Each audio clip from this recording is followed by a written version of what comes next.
bagong war movie tungkol sa mga sundalong na trap sa maliit na bahay. Based ito sa true story na nangyari noong November 19, 2006. Susundan natin dito ang isang grupo ng mga American Navy SEAL na nagtatago sa isang maliit na bahay. Ang misyon nila ay magbantay nga lang sa lugar na yon at dito nga nila mapapansin na dumadami nga yung mga kalaban na nakapaligid sa kanila. Pero ayun nga lang, bago sila maka-aksyon, dito na nga sila papaulanan ng maraming bala ng mga kalaban na magiging dahilan para matrap sila doon sa bahay na pinagtataguan nga nila.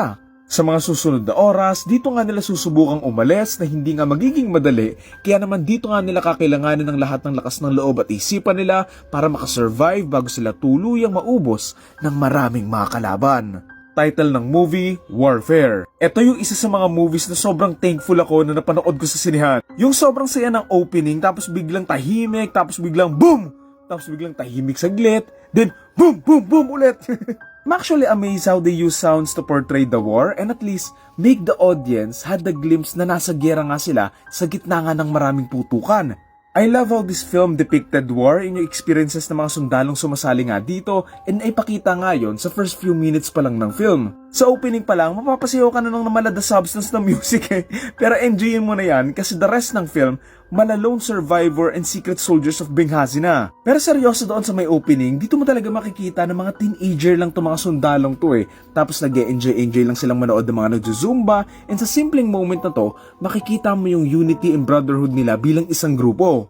Dahil sa simple at saglit na sinato, nabigyan nila ng maayos na karakterization and ramdam mo yung pagiging tao nitong mga sundalo na to na mas magpapabigat nga ng kwento given yung mga susunod nga nilang mararanasan. Makikita mo sa kanila yung panginginig, pagkawala sa sarili, pag-iyak, pagmamakaawa at pagkalito ng mga sundalong to habang inaatake nga sila ng maraming mga kalaban. The film also gives the audience the reality of war. Ni iba dyan sasabihin na, hindi, sasali ako sa gera, sasali ako dyan kasi magaling ako eh.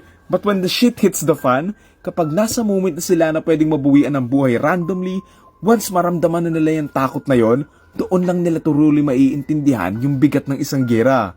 So ayun, sobrang straightforward lang na story na tungkol nga to sa isang grupo ng mga sundalo na kailangan nga makasurvive nang natrap nga sila sa isang maliit na bahay. Yun pa yung mas na-appreciate ko dito eh, yung film didn't just focus on that but more on the actual na pinagdaanan or perspective nga ng mga sundalo na nasa ganitong sitwasyon na yung mga kasama nga nila nag-aagaw buhay na or tipong wala na nga silang magawa at puno na nga sila ng takot. I also like yung editing ng mga scenes na nagre-ring nga yung mga tenga nila or natutulala nga sila kasi ganun talaga eh given the trauma and the shock na nararanasan nga nila sa mga oras na yon. Noong una magkakasama pa silang sumasayaw, nanonood, nagpapakasaya pero ngayon yung mga kaibigan nila mga nasa sahig na, duguan at nag-aagaw buhay na nga.